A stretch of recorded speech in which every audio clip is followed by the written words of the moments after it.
सो 1/4 ये हमारे पास आंसर आया। 1/4 को 1/4 में लिखते हैं, रेशियो के अंदर ऐसे लिखते हैं हम 1/4 1/4 को, तो याद रखना है हमें। क्वेश्चन पढ़ के देखते हैं। Question number 4, two conducting wires of the same material and of equal length and equal diameters are first connected in series and then parallel in a circuit across the same potential difference. The ratio of the heat produced in series and parallel combination would be के answer, heat produced in the circuit is inversely proportional to the resistance R. Let Rs and R be the equivalent resistance of the wires it connected in series and parallel respectively. Let R be the resistance of each wire. If the resistors are connected in parallel, the net resistance is given by, इस प्रकार से total net माने total resistance बोल रहा है। फिर then after क्या बोल रहा है कि 1/RP, इस प्रकार से सॉल्व करके इसका एलसीएम लेकर फिर इस प्रकार से ये रेसिप्रोकल R है और ये हमारे पास नॉर्मल R है। ये रेसिप्रोकल R है, ये नॉर्मल R है, हमें RP की वैल्यू निकालनी थी। If the resistors are connected in series the net resistance is given by, इस प्रकार से ये हमने निकाल लिया था। Hence for the same potential difference we the ratio of heat produced in the circuit is given by, इस प्रकार से सॉल्यूशन करना है। तो 1/4 आएगा, दैट मीन्स सी आंसर होगा हमारा। Hence the option C is correct. Question 5 पूछ रहा है यदि हमें पोटेंशियल डिफरेंस निकालना है तो हमारा वोल्टमीटर किस वे में लगा होना चाहिए, तो आंसर इज पैरेलली, पैरेलल लगा होना चाहिए भाई। इस प्रकार से मान के चलो ये हमारे पास ये हमारा रेजिस्टेंस लगा हुआ है और हमारा वोल्टमीटर कैसा लगेगा, फिर इस प्रकार से लगेगा यहाँ से वी करके, तो मतलब ये पैरेलल हो गया। अब इसको पढ़ के देखते हैं क्वेश्चन को। How is a voltmeter connected in a circuit to measure the potential difference between two points. So answer, to measure the potential difference a voltmeter should be connected in parallel. Question number 6 आपसे क्या पूछने की कोशिश कर रहा है कि दो क्वेश्चन पूछ रहा है इसमें कि कितना तो हमारे पास रेजिस्टेंस होगा, चेंज होगा यदि हम डबल कर देंगे, किसको डबल कर देंगे, डायमीटर को, किसके वायर के डायमीटर को हम डबल कर देंगे। तो दूसरा क्वेश्चन है, पहला क्वेश्चन क्या है इसमें, क्वेश्चन नंबर 6 में दो क्वेश्चन पूछ रहा है आपसे कि पहला बोल रहा है लेंथ पूछ रहा है, पहला लेंथ क्या होगा यदि हमारे पास रेजिस्टेंस 10 ओम है तो वहाँ पर लेंथ वायर की कितनी होनी चाहिए। फिर सेकंड क्वेश्चन पूछ रहा है यदि इसी लेंथ के वायर को मोटा कर दिया जाए, डबल कर दिया जाए, जितना उसका क्रॉस सेक्शन है उसको यदि डबल कर दिया जाए तो उसका फिर रेजिस्टेंस में क्या चेंज होगा। अच्छा, जब भी कोई भी चेंजमेंट बताते हैं तो हम कंपैरेटिवली बताते हैं, क्या हम फॉर्मूले लगाएंगे यहाँ पर, क्योंकि हमारे पास क्या क्या दे रखा है 0.5 मिलीमीटर दे रखा है, डायमीटर दे रखा है, दैट मीन्स क्रॉस सेक्शन हो गया ये हो गया क्रॉस सेक्शन वायर का, मोटाई हो गई। ये डायमीटर दे रखा है, सीधा सीधा डायमीटर कितना दे रखा है 0.5 मिलीमीटर। मिलीमीटर मतलब 1 मीटर में कितना मिलीमीटर होता है 1/1000, 1/1000। एंड इसको कैसे लिख सकते हैं हम, और कैसे लिख सकते हैं इसको 10 की पावर -3 से लिख सकते हैं हम। और इसी चीज़ को हम और करके तीसरे तरीके से, पहला तरीका ये हो गया, दूसरे तरीके से हम 10⁻³ लिखेंगे और तीसरे तरीके से 0.001। अच्छा, ये 0.5 मिलीमीटर है तो इसको मीटर में कन्वर्ट करने के लिए क्या करेंगे, 0.5 को 1000 से डिवाइड कर देंगे। एंड देन यदि हम इसको पॉइंट, इन जीरो को हटाने के लिए हम पॉइंट आगे लगाना पड़ेगा, तो हम कैसे लिखेंगे इसको 0.0005। तो इस प्रकार से हम लिखेंगे 0.5 मिलीमीटर को, ये हो गया मीटर में कन्वर्ट हो गया। अच्छा जी, इसको यदि हम निकालेंगे डायमीटर हो गया हमारा 0.005, ये हो गया हमारा डायमीटर, मीटर ये डायमीटर है। और यदि हम इसको रेडियस में कन्वर्ट करेंगे तो हम कैसे करेंगे, 0.5 को पहले कर लेंगे कन्वर्ट हम, मिलीमीटर को हम कर देंगे रेडियस में, तो रेडियस में कैसे कन्वर्ट करेंगे 0.25 मिलीमीटर क्या हो गया ये हमारे पास, ये हमारा रेडियस हो गया।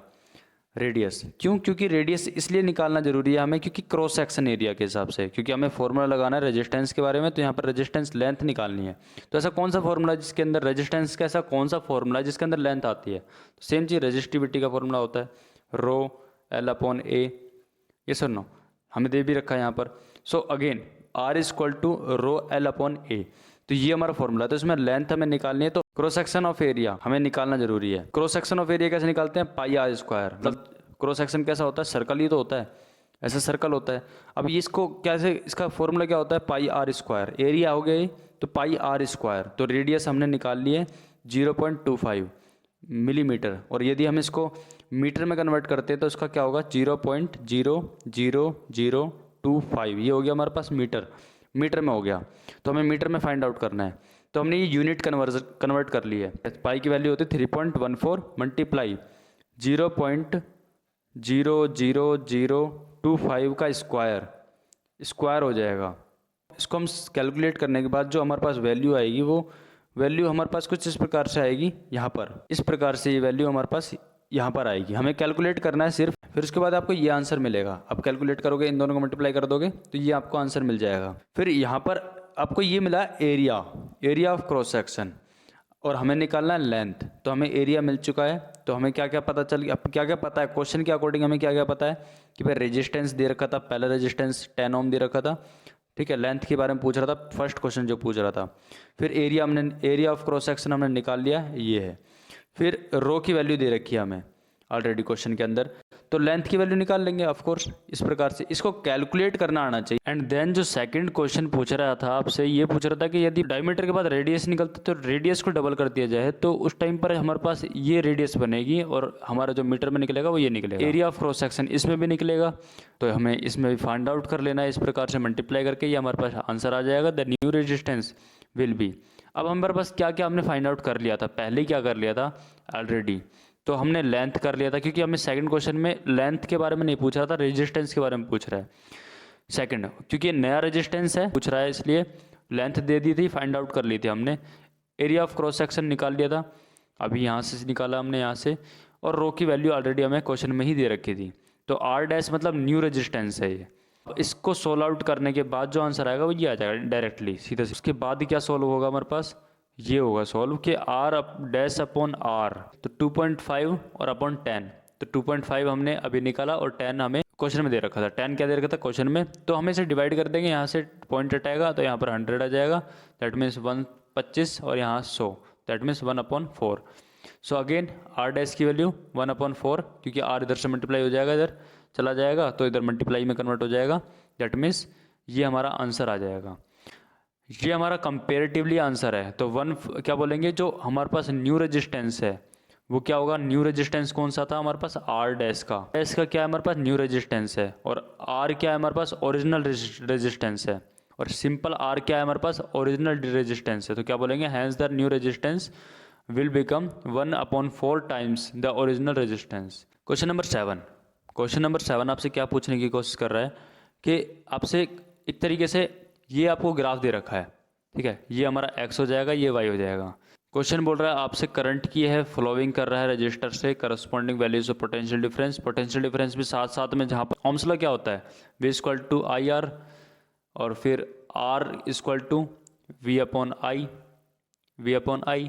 तो क्या दे रखा है हमारे पास, रेशियो दे रखा है V/I का, दैट मीन्स x/y। तो क्या बोलेंगे हम, V क्या होगा हमारा, x होगा, और I क्या होगा हमारा, यहाँ पर y हो जाएगा। तो ऐसे ये होता है रेशियो, x/y होता है। यहाँ पर x क्या है, वोल्टेज पोटेंशियल डिफरेंस, x क्या है वोल्टेज, और y क्या है हमारे पास, I करंट है। रेजिस्टेंस निकालना है, इसमें फाइंड आउट क्या करना है, कैलकुलेट द रेजिस्टेंस, क्योंकि हमारे पास 2 डिजिट ले रखी है हमने ये, तो ये इसका एम्पियर्स का तो कितना हो जाएगा यहाँ पर 2.0 एम्पियर, ये हो गया हमारे पास करंट, क्योंकि इन दोनों का डिफरेंस क्रिएट करना है हमें। 10.2 बड़े में से छोटा माइनस करेंगे तो कितना होगा, 10.2 और 3.4 माइनस कर देंगे इसको, तो इधर क्या हो जाएगा हमारे पास 8 और फिर यहाँ पर 6, मतलब 6.8 होगा, 6.8 हो जाएगा हमारे पास। ये क्या होगा, वोल्टेज हो गया हमारे पास, एक y एक्सिस है और एक x एक्सिस है। सो इस प्रकार से हमने माइनस कर दिया है, ये हमारे पास वोल्टेज निकल गया, और 3 - 1 हो गया, ये एम्पियर निकल गया। और इस प्रकार से हमने ये माइनस करा हुआ, ये हमारे पास वैल्यू निकल गई इतने हिस्से की, ये हमारे पास रेजिस्टेंस निकल गया।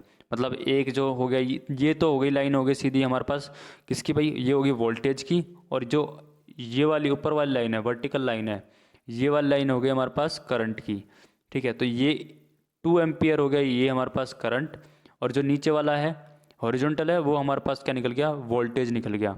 तो वोल्टेज क्या दे रखी है, 6.8 वोल्ट दे रखी है। इसको अपॉन में डिवाइड कर देंगे तो आंसर निकल जाएगा हमारे पास, मतलब कि V/I। अच्छा, हमें क्वेश्चन में निकालना है रेजिस्टेंस, तो रेजिस्टेंस का फॉर्मूला क्या होता है, V/I, ये होता है हमारा रेजिस्टेंस का फॉर्मूला, ठीक है। इसमें तो हम कैसे निकालेंगे, ये हो गया हमारे पास सीधा रेजिस्टेंस का फॉर्मूला। इसके अंदर क्या करेंगे हम, रेजिस्टेंस में पोटेंशियल डिफरेंस कितना दे रखा, 6.8, तो 6.8 लिख लिया, और हमारे पास करंट कितना दे रखा, 2, ठीक है। तो ये रेजिस्टेंस डायरेक्टली निकल जाएगा हमें, तो 2 से डिवाइड हो जाएगा, तो यहाँ पर ये होगा 3.4, तो ये हमारे पास 3.4 आंसर आ गया। रेजिस्टेंस की वैल्यू। और दूसरा तरीका कैसे कर सकते हैं, तो पहला तरीका तो ये है, पहला तरीका है ये आसान तरीका, सीधा सीधा रेजिस्टेंस निकल गया। दूसरा हम यदि 1/r से निकाल रहे हैं तो क्या लिखेंगे यहाँ पर I/V, I/V, क्योंकि रेसिप्रोकल में है 1/r = I/V। तो यहाँ पर अगेन आगे उसके बाद है I करंट कितना दे रखा है हमारे पास 2 दे रखा है, और हमारे पास जो वोल्टेज दे रखी है वो दे रखी है 6.8। एंड देन यदि हम फिर और करके क्या लिखेंगे यहाँ पर R = 6.8/2, फिर वही वाली बात पड़ेगी, फिर ये हमारे पास यही आंसर आएगा। इस प्रकार सॉल्व कर रखा है। ये 1/r की वैल्यू BC/AC, मतलब कि हमने क्या इस तरीके से इस वाले पार्ट को तो बोल दिया हमने BC और इस वाले पार्ट को बोला AC। क्वेश्चन नंबर 8 क्या पूछ रहा है आपसे कि वोल्टेज दे रखी है आपके पास, सिंपल सा पहला सीधा सीधा क्वेश्चन दे रखा है कि 12 वोल्टेज दे रखी है, बैटरी है, कनेक्टेड है अननोन रजिस्टर से, कोई भी अननोन रजिस्टर है, ठीक है, और 2.5 मिली एम्पियर क्या हमारे पास करंट है, एम्पियर है ये। तो यहाँ पर इसको मिली से कन्वर्ट करेंगे, सिर्फ एम्पियर में रखेंगे, तो हमें मिली को हटाने के लिए क्या करना पड़ेगा, 2.5 को 1000 से डिवाइड करना पड़ेगा, तब हमारा ये मिली हटेगा। दैट मीन्स यहाँ पर पॉइंट लगा हुआ है और यहाँ पर 3 जीरो है, तो ये 3 डिजिट के बाद पॉइंट लगेगा, मतलब कि हम कैसे लिख सकते हैं इसे और करके, तो हम इसे ऐसे भी लिख सकते हैं 0.0025, ऐसे भी लिख सकते हैं हम इसको। ये हो गया हमारा एम्पियर और ये दे रखा है पूरी तरीके से। तो हमने क्या रेजिस्टेंस को निकालने की, अब क्या बोल रहा है, रेजिस्टेंस को निकालना है, find the resistance. So Ohm's law के अकॉर्डिंग हमने V = IR एंड देन हमने R की वैल्यू निकाली V/I। दैट मीन्स हमें जो जो दे रखा था हमने पुट अप करा यहाँ पर वैल्यू में, यहाँ पर पुट अप कर दिया हमने, फॉर्मूले में पुट अप कर दिया, जो जो हमें क्वेश्चन में दे रखा था वो हमने इस फॉर्मूले में पुट अप कर दिया और हमें आंसर लिया 4800 ओम। और किलो ओम के बारे में बात करें तो 4.8 kilo ohm. Again question number 9 में क्या बोल रहा है, 9 वोल्टेज दे रखी है जो कि सीरीज में कनेक्टेड है। ये हमारे पास सारे ओम्स दे रखे हैं, मतलब सारे रेजिस्टेंस दे रखे हैं। तो how much current would flow through the 12 ohm resistors. तो एक में पूछ रहा है, एक में 12 ओम, सिर्फ 12 ओम में कितना करंट फ्लो करेगा, सिर्फ एक का पूछ रहा है। यदि इतने सारों में हमारे पास इतने सारे हैं, ये सारे कनेक्टेड है लाइन में, तो कितना करंट इसमें एक पर्टिकुलर में कितना करंट फ्लो करेगा। तो हम पहले क्या निकालेंगे, सीरीज को ऐड कर देंगे, इस प्रकार से सबको ऐड कर दिया हमने, ठीक है। फिर ओम्स लॉ के अकॉर्डिंग हमें सिर्फ करंट निकालना था, सिर्फ एक का। तो हमने क्या करा, वोल्टेज को, जितना भी वोल्टेज दे रखा था हमें, वोल्टेज क्या दे रखा है यहाँ पर हमारे पास, यहाँ पर वोल्टेज कितना दे रखा है, ये ध्यान रखना 9 वोल्टेज एक ही दे रखा है ये, तो ये काम आएगा क्वेश्चन के अंदर। सिर्फ 9 वोल्टेज दे रखा है। ओम्स लॉ कहता है V = IR और हमें निकालना करंट। तो पहले इन सभी को ऐड कर देंगे, हम सारे रेजिस्टेंस को ऐड कर देंगे, तो हमें करंट निकालना, ध्यान रखना। तो क्या होगा V/R, और वोल्टेज हमें दे रखी है 9 वोल्ट हमें वोल्टेज दे रखी है, और रेजिस्टेंस हमने ऐड कर लिया, इनमें सभी को ऐड कर लिया हमने, सिंपल सा। तो इसमें सभी को ऐड कर लेंगे तो कितना हो जाएगा, 13.4 हो जाएगा, जैसे कि दे रखा है यहाँ पर भी। और वोल्टेज क्या होगा हमारे पास 9, तो क्या होगा 9/13.4 ओम, ठीक है, V/ओम। तो ये हमारे पास करंट निकल जाएगा डिवाइड करने के बाद। सो कुछ इस प्रकार से, जैसे कि हम यहाँ समझ सकते हैं, तो कुछ इस प्रकार से हमारे पास आंसर आएगा एम्पियर के अंदर। तो there is no current division occurring in a series circuit, so the current through the 12 ohm resistor will be the same as 0.67 ampere.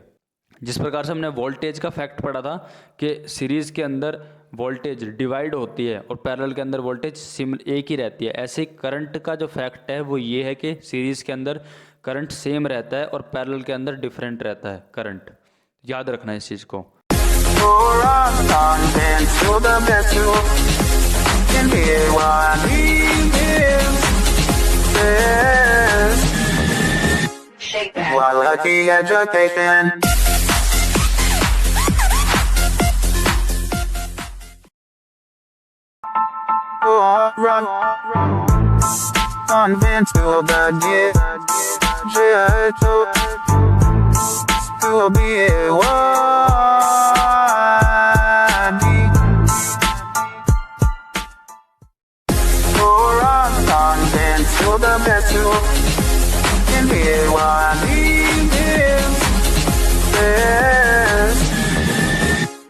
Quality education.